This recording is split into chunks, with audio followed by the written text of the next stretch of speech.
Selamat datang di video yang sebenarnya udah lama banget pengen gue buat, cuman gara-gara lagi banyak antrian review, akhirnya video ini sangat-sangat amat tertunda. Seperti yang kalian baca di judul, bahwa di video kali ini gue akan memodifikasi Rexus Daxa M71 Pro gue.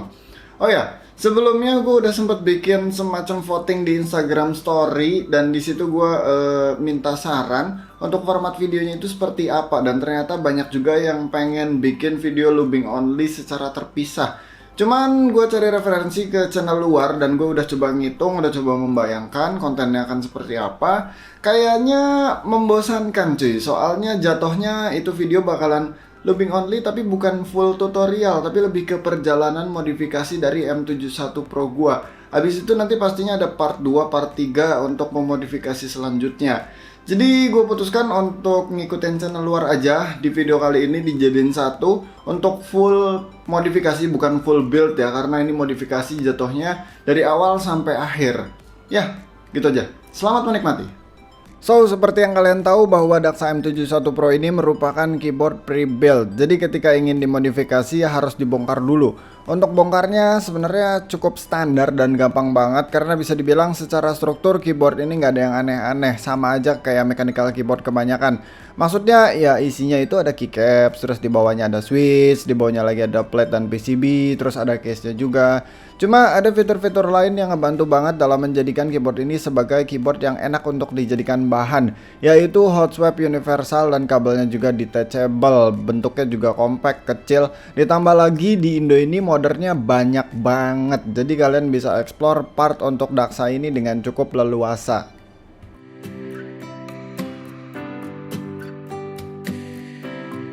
Nah, untuk buka switchnya juga sama aja kayak keyboard hot swap lainnya, tinggal dibuka aja menggunakan switch puller. By the way, ingat ya, hot swap itu istilah yang sebenarnya lebih tepat digunakan pada board yang memiliki kompatibilitas yang luas. Dari mulai switch yang mainstream kayak Gateron, Cherry, Kail, Otemu, sampai switch yang aneh-aneh kayak TTC, NK yang collab-collaban, terus OE, Tangerine, Zelios, Delios, Holy Panda, Durok, Everglide, Alpaca, dan yang lain-lainnya. Sedangkan untuk removable itu lebih ditujukan untuk maintenance karena hanya support ke sedikit switch. Contoh removable di keyboard Rexus itu hanya bisa swap ke Otemu atau konten, dimana switch bawahnya juga memang Otemu atau konten.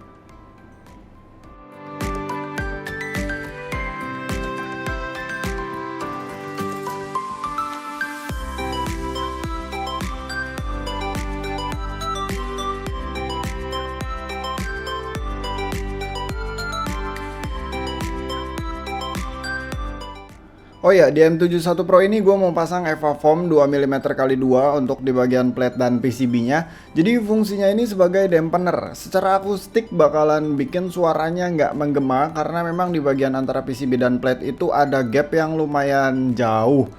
Foamnya ini udah di laser cut untuk layoutnya M71 atau RK71, jadi bener-bener plug and play. Paling pas masangnya aja ya, harus dipas-pasin aja lubang-lubangnya dan pinggiran-pinggirannya. Dan untuk case-nya juga gue bakalan pasang EVA Foam 2mm selembar doang. Tapi ini EVA Foamnya mentah banget, jadi gue harus potong sendiri. Karena gue males ngerjain sampai rapi banget di bagian foam case ini, jadi ya asal potong aja deh. Yang penting masuk. Nah, si case foam ini juga sebagai dampener. Kalau kalian udah cobain pakai foam versus nggak pakai foam, kerasa banget bedanya bahwa tanpa foam itu suaranya bakalan menggema banget. Terutama di stock case yang memang gap case-nya itu jauh banget.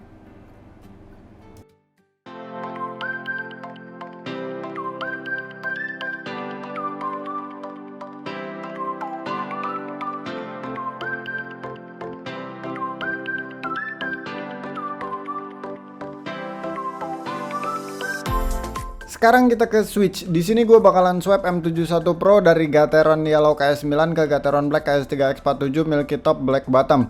Alasan gue pakai switch ini karena murah, cuman sekitaran 3.900-an per piecesnya. Jadi untuk swap full cuman habis sekitar di bawah 300 ribuan lah. Dan alasan kedua, gue punya M84 Pro yang menggunakan Gateron Yellow KS9 juga dan udah di loop. Gue nggak mau dong punya dua keyboard yang menggunakan switch yang sama. By the way, dengerin dulu nih suara si KS9 Yellow yang udah di loop di M84 Pro gua.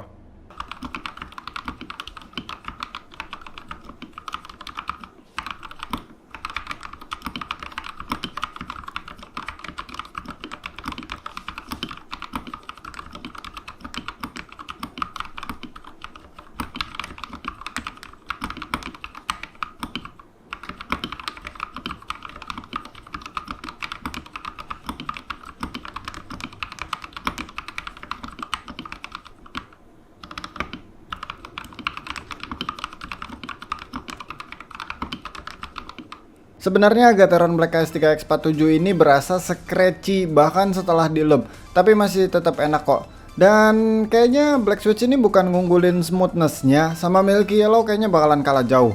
Tapi nggak apa-apa, sementara pakai ini, toh feelnya juga enak-enak aja kok. Kalau ada duitnya mungkin nanti bakalan ganti-ganti lagi, kan si M71 Pro ini hot swap juga, gampang buat digonta-gantinya. Dan by the way, gue bukan tipe user yang suka belang kalau pakai switch dalam satu keyboard, makanya kalau gue mau swap contohnya ke Tangerine ya gue harus beli Tangerine full 71 switch dan itu mahal banget.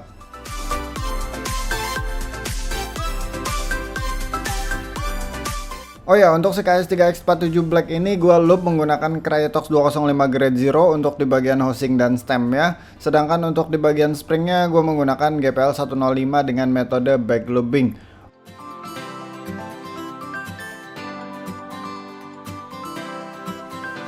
Untuk looping semua switch di Daxa M71 Pro ini gue menghabiskan waktu sekitaran 4 jam. So emang looping ini makan waktu dan tenaga banget. Jadi harus benar-benar dipersiapkan semuanya. Atau sebenarnya kalau kalian males bisa juga pakai jasa looping, banyak kok yang nyediain. Biasanya satu switch itu tarifnya sekitar 2.500 sampai 3.000-an rupiah aja.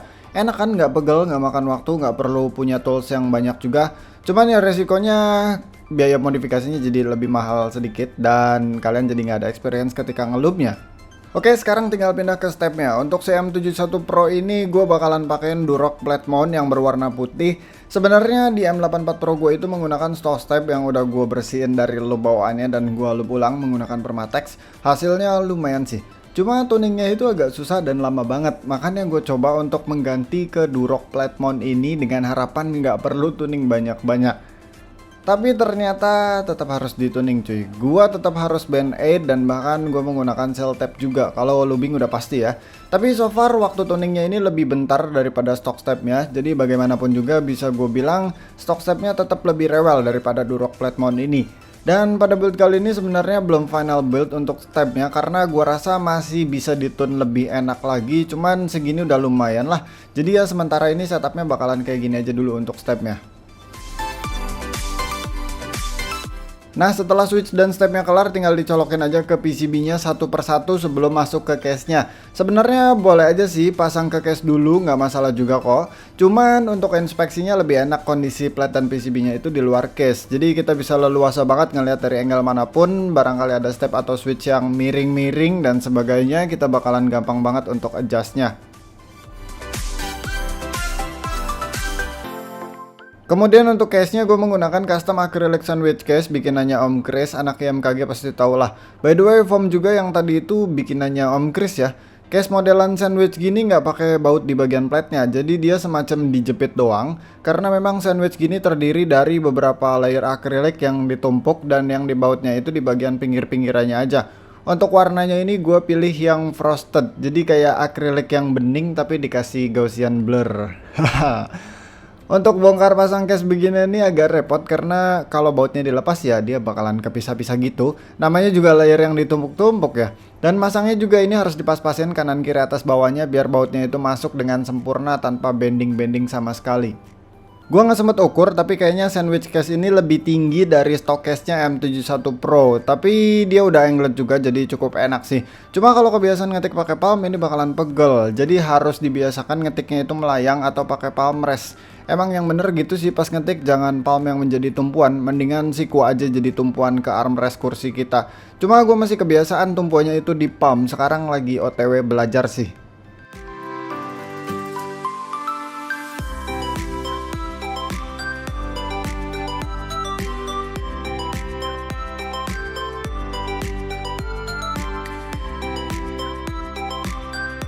Oh ya, jangan lupa untuk selalu cek dulu seluruh fungsinya sebelum benar-benar dibaut kencang dari mulai masing-masing switchnya sampai ke fungsi-fungsi lain seperti konektivitas bluetoothnya, terus cobain di reset juga, terus cobain macam-macam lah pokoknya sampai bahkan ke RGB-nya juga dicek kalau bisa sebelum dibaut kencang.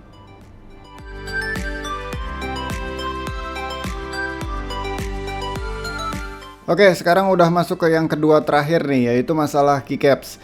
Jadi sebenarnya gue punya dua set keycaps yang belum dipakai, ada Japanese Road Cherry Profile dan satu lagi Moon Landing XDA Profile. Awalnya gue pengen banget pakai Moon Landing karena Japanese Road itu pasaran banget, tapi kayaknya Moon Landing kurang pas dengan tema build gue kali ini. Akhirnya gue putuskan untuk menggunakan Japanese Road Cherry Profile aja dulu deh.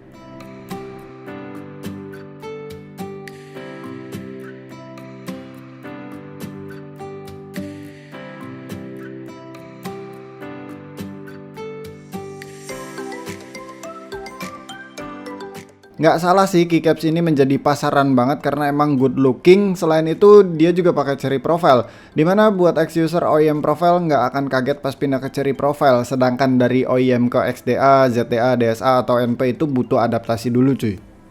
Nah, satu lagi nih sebagai pelengkap modifikasi Daxa M71 Pro gua ini, yaitu coiled cable dengan aviator.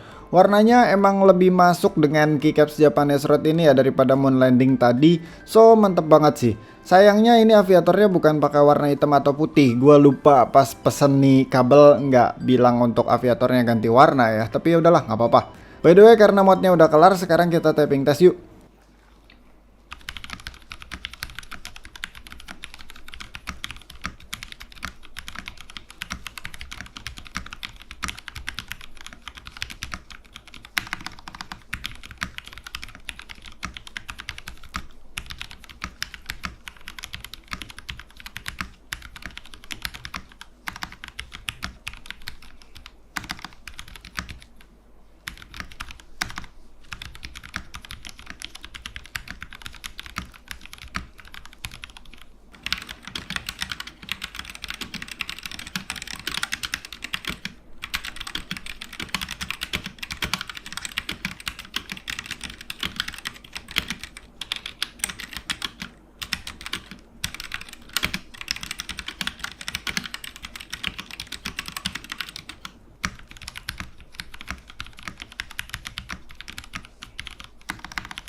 Overall dari mod gua kali ini gue lumayan puas sih. Secara looks dan feel sangat amat berbeda dengan M71 Pro standar. Ini jelas lebih enak. Gue suka dengan feel keycapsnya yang lebih baik daripada stok keycapsnya. Gue juga suka dengan switchnya karena yang jelas ngasih experience yang sangat amat berbeda dengan Lubed KS9 Yellow gue di M84 Pro. Meskipun tetap aja gue masih penasaran sama switch lain, jadi mungkin aja ini bukan endgame. Case-nya juga gue suka dari segi tampilan dan akustiknya. Apalagi ada total 3 lapis foam yang ada di balik keyboard ini, bikin suaranya jadi adem banget. Nggak ada gema, tapi justru suara scratchy-nya jadi muncul banget ya. Padahal pas gue tes switch ini di lubing station agak samar loh suara scratchy-nya, karena mungkin kecampur sama gema. Oh ya, si KS3X47 ini nggak tembus LED ya. Dia modelan LED-nya itu yang top mount. Jadi di M71 Pro ini bakalan samar banget LED-nya. Tapi nggak masalah bagi gua. Jadi segitu aja untuk video modifikasi Rexus Daxa M71 Pro ini. Semoga keyboard gua ini bisa menjadi salah satu racun buat kalian yang M71-nya itu masih standar tapi ada keinginan untuk modifikasi. Atau bahkan yang tadinya nggak kepikiran sama sekali untuk memodifikasinya. By the way, kalau kalian pengen tahu detail-detail part yang gue gunakan, nanti gue bakalan simpen di deskripsi di bawah aja. Mungkin beserta dengan harganya juga ya.